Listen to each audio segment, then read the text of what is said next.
For decades, the American public has operated under the belief that its institutions, government agencies, economic regulators, central banks, function with integrity and transparency.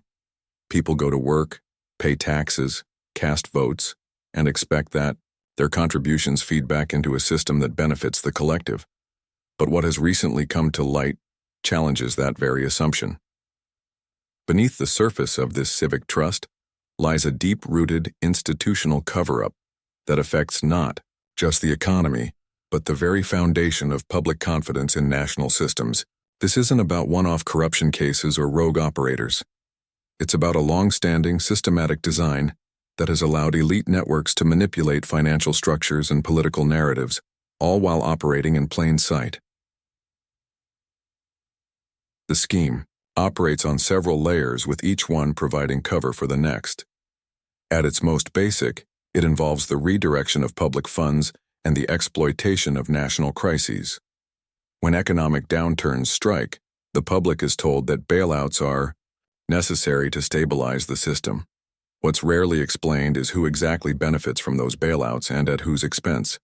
It's not the small business owners, not the working-class families, and certainly not the average taxpayer. Instead, large financial institutions and politically connected entities often receive the bulk of relief funding, propped up under the guise of too big to fail. But this is not a bug in the system. It's the feature.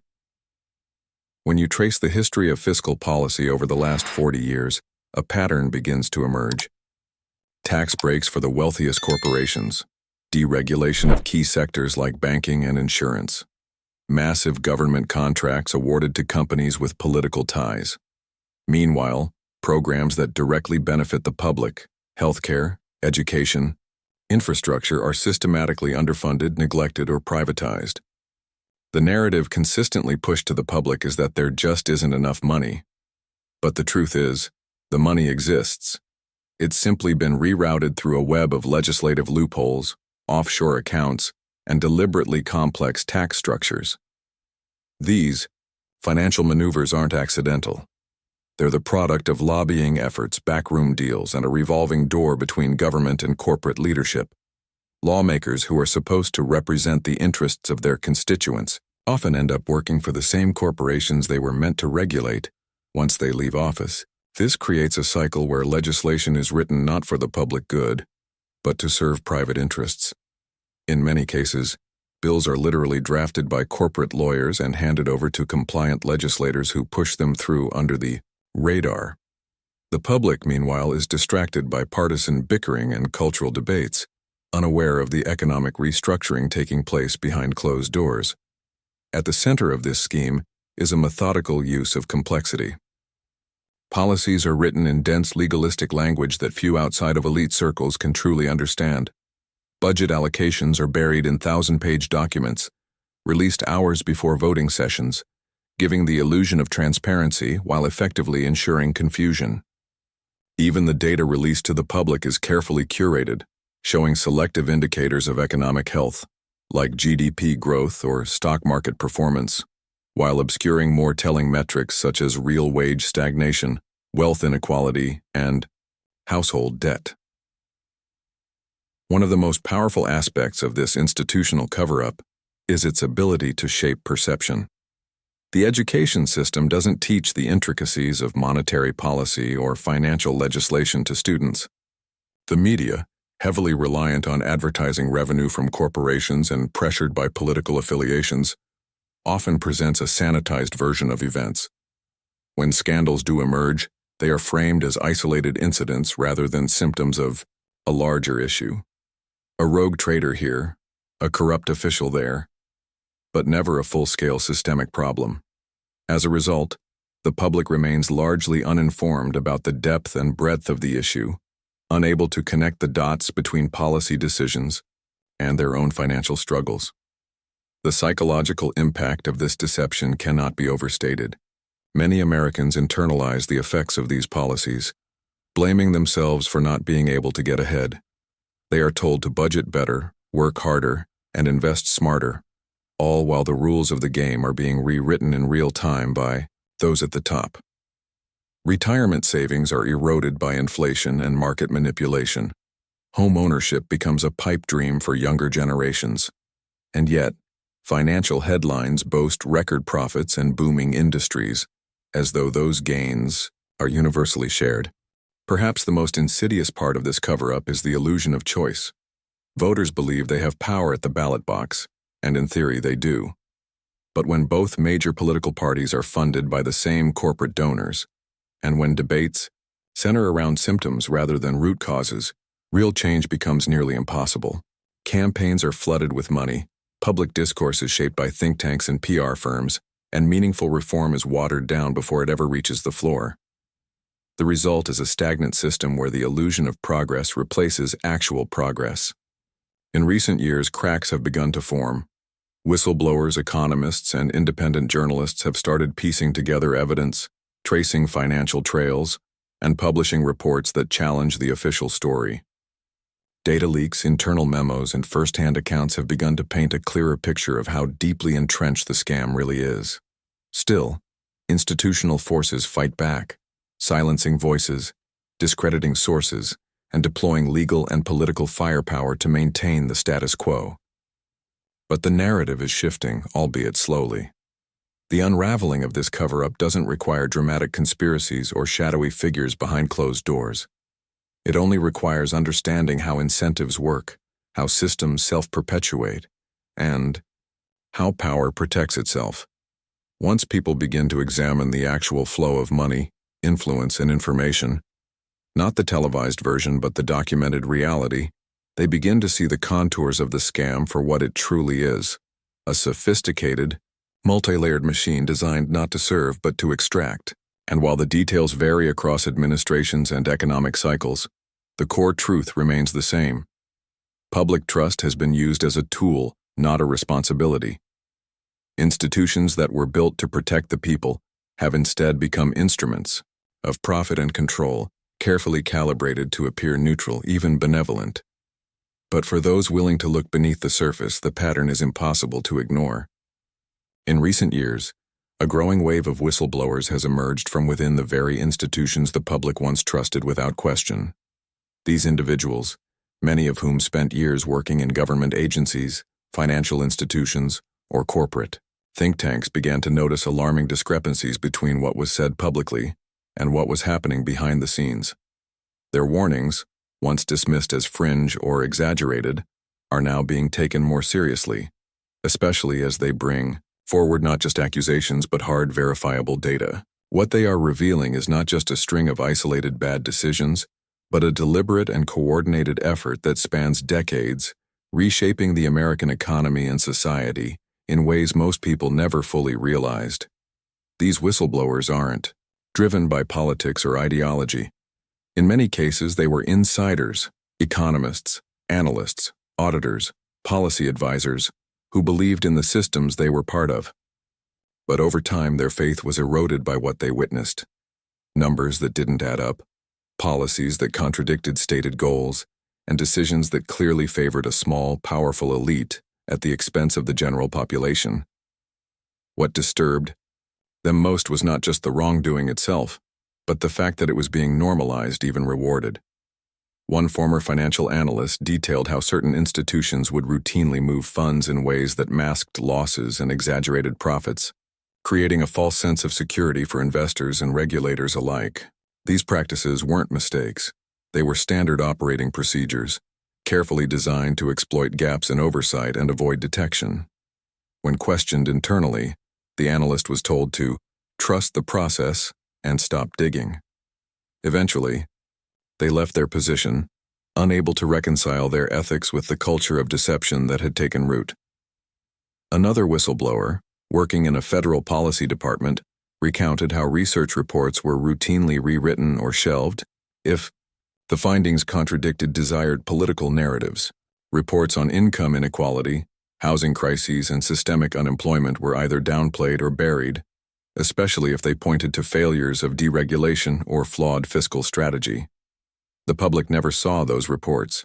What they did see were press releases and public statements designed to inspire confidence and reinforce a carefully controlled storyline, that everything was under control, that progress was being made, and that the system was working just fine.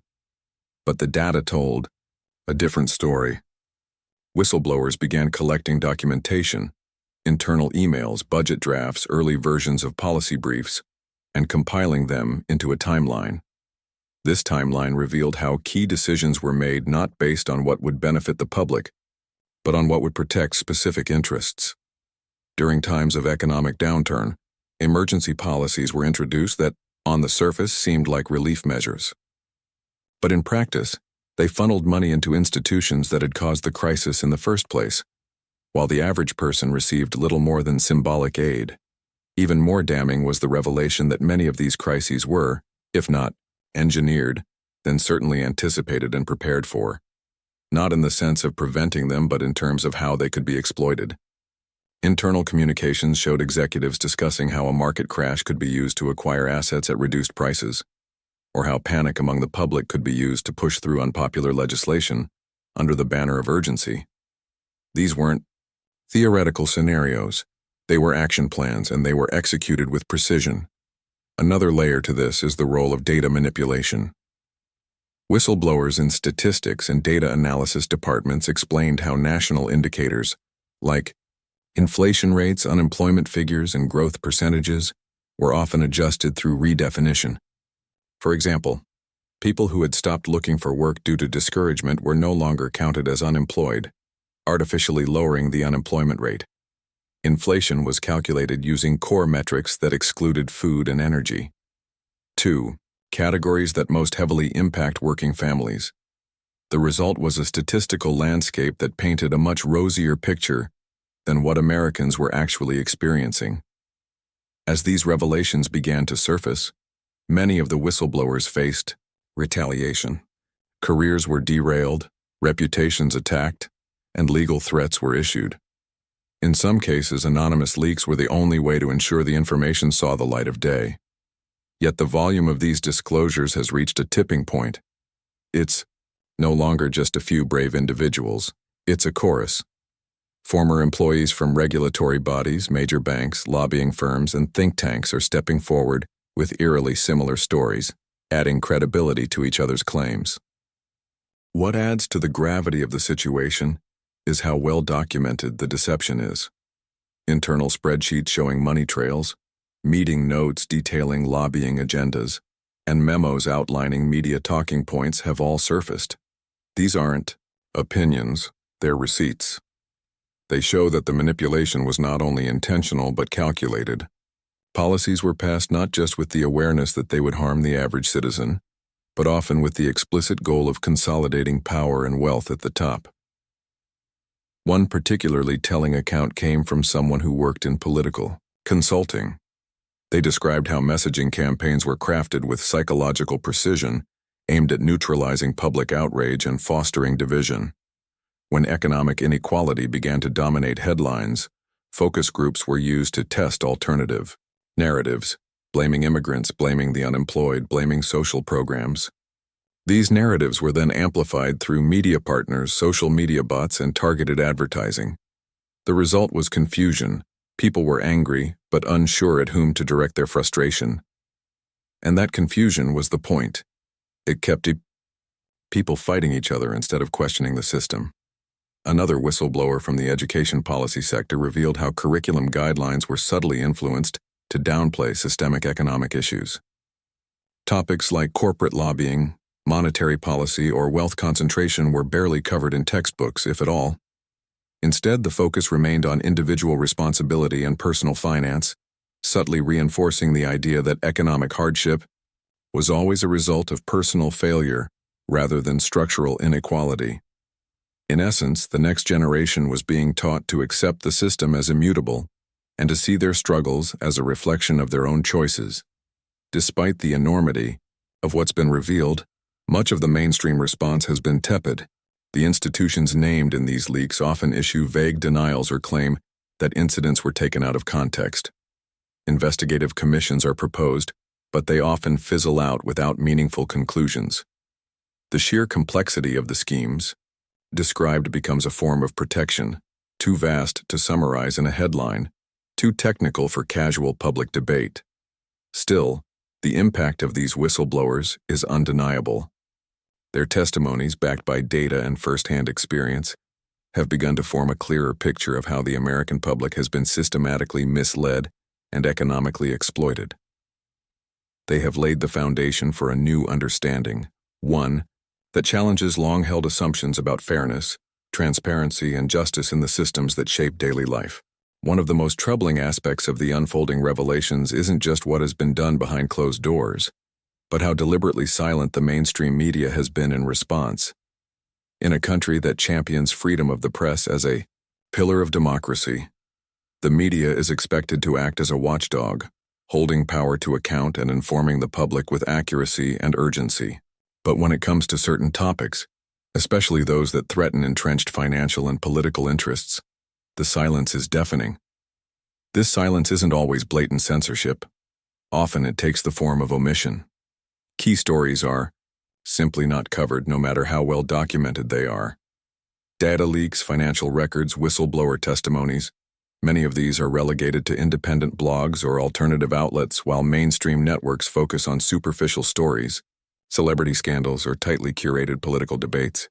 When a major event occurs that should trigger national inquiry, it's either spun in a way that downplays its importance or quickly buried beneath a flood of distraction.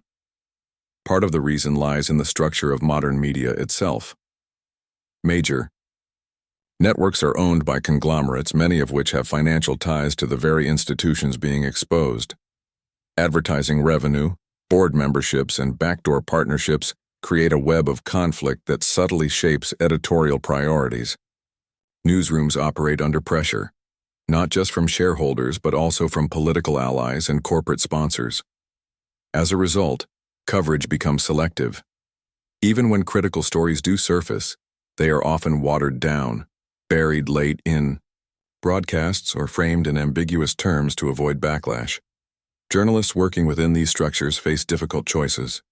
Some have tried to push controversial stories forward, only to be met with internal resistance. Editors may ask for additional fact-checking that stalls publication indefinitely. Legal teams might intervene with concerns over liability. In other cases, reporters are reassigned or pressured to pivot towards safer content. Over time, this erodes the integrity of the press, transforming a tool of accountability into an instrument of controlled perception. Even more telling is how some voices, previously celebrated for speaking truth to power, have gone conspicuously quiet. Figures who built careers on championing transparency suddenly avoid discussing certain revelations altogether. Whether this is due to fear, coercion, or allegiance is unclear, but the absence is felt. Their platforms, once used to challenge corruption, now remain silent or redirect attention toward less threatening narratives. The public, meanwhile, is left with a fragmented view of reality. Many sense that something is deeply wrong, but without full access to credible information, they struggle to understand the scale or source of the issue. The media's silence doesn't just protect those in power, it disorients those seeking the truth. By controlling what gets attention and what gets ignored, it shapes not only public opinion but public awareness itself. The heart of the issue lies in how the American public has been misled about the true workings of the national economy, especially in matters of taxation, debt, and wealth distribution. For generations, citizens have been told a specific narrative: that government spending must be tightly controlled, that rising national debt is the result of public programs, and that tax cuts for the wealthy stimulate growth and create jobs. These claims have been repeated so often that they've come to be accepted as common sense. But behind these talking points is a far more complex and far more troubling reality. The real story begins with how taxation is structured. While most working-class and middle-income Americans pay a consistent share of their income in taxes, the wealthiest individuals and corporations often pay far less, sometimes nothing at all, thanks to a combination of legal loopholes, offshore accounts, and creative accounting. The tax code has been intentionally made complex, not to ensure fairness but to provide shelter for those with the resources to exploit it. These aren't rare exceptions. They are features of the system, used routinely by the powerful to minimize their contributions while the average person pays their full share. This imbalance in taxation feeds directly into misconceptions about national debt. Politicians often point to social programs like healthcare, public education, or food assistance as the main drivers of fiscal shortfalls. But in reality, enormous portions of the budget go to servicing debt that was created by tax cuts for the wealthy and by spending that disproportionately benefits defense contractors, banks, and other large institutions. Instead of investing in the public, the system funnels resources upward, cloaked in the language of economic necessity. At the same time, the public is kept in the dark about how wealth is actually distributed. Official figures and statistics often focus on average income, which can be misleading. Averages are skewed by the extreme wealth of a small number of people, making it appear as though prosperity is rising when, in fact, most people are falling behind. Median income, the more accurate measure, is rarely highlighted in public discussions. The result is a distorted view where people believe their struggles are personal, not systemic, and where the gap between perception and reality continues to grow. The messaging around fiscal policy reinforces this confusion. Every time a new program is proposed to help ordinary citizens, the question arises, how will we pay for it? But that same question is rarely asked when billions are allocated to corporate bailouts or foreign ventures. The idea that there's not enough money is a manufactured myth used to justify inaction on urgent public needs while protecting the interests of those who benefit from the current structure. This carefully crafted illusion has allowed a small group of decision-makers to control the direction of the economy, redirect public funds, and avoid scrutiny, all while maintaining the appearance of democratic debate and fiscal responsibility. The manipulation of public perception has become one of the most effective tools in maintaining control over economic and political systems. While laws and policies shape the material conditions of society, it is the shaping of belief that ensures these systems go unchallenged. By influencing how people interpret events, data, and even their own struggles, those in power are able to operate without meaningful resistance. This isn't achieved through overt lies, but through the careful management of narratives. What is emphasized, what is minimized, and what is omitted entirely.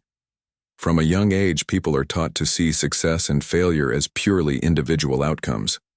The idea that hard work alone guarantees prosperity is deeply embedded in cultural values. This belief obscures the structural barriers that many face and allows systemic issues to be interpreted as personal shortcomings. If someone is in debt, working multiple jobs, or unable to afford housing, the prevailing message is that they didn't try hard enough or made poor choices, never that the system itself is tilted against them. Educational materials reinforce these messages subtly but consistently.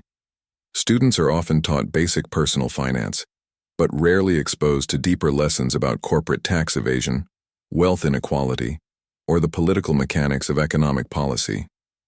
As a result, they grow into adults who understand how to manage a household budget but remain unaware of how national budgets are structured to serve elite interests. By the time these gaps in understanding become apparent, the beliefs are deeply rooted. Media plays a parallel role in shaping perception. News coverage tends to focus on short-term political conflicts or sensational events, rarely connecting them to long-term systemic patterns. Complex issues are reduced to sound bites, and deeper investigative work is often buried or ignored altogether. When economic unrest occurs, it is often framed in ways that divert blame, from corporate greed to cultural differences, from structural inequality to personal irresponsibility. These distractions fracture public attention and prevent unified demand for change. Even language is used strategically. Terms like entitlement reform, trickle-down economics, or fiscal responsibility carry moral weight and imply virtue, even when they are used to justify cuts to social programs or tax breaks for the wealthy. Conversely, proposals aimed at helping the working class are often labeled as handouts or socialist, triggering emotional responses rather than rational debate. These word choices are not accidental. They are crafted to steer opinion and limit the scope of acceptable discourse. By controlling narratives, those in power don't need to resort to force. Instead, they rely on confusion, distraction, and the internalization of blame. The result is a population that feels disempowered, disconnected from the mechanisms of change, and often unaware of how deeply manipulated their perceptions have become. When people believe the system is fair, even in the face of overwhelming evidence to the contrary, they are less likely to question it. And that belief, more than any law or policy, is what keeps the status quo intact.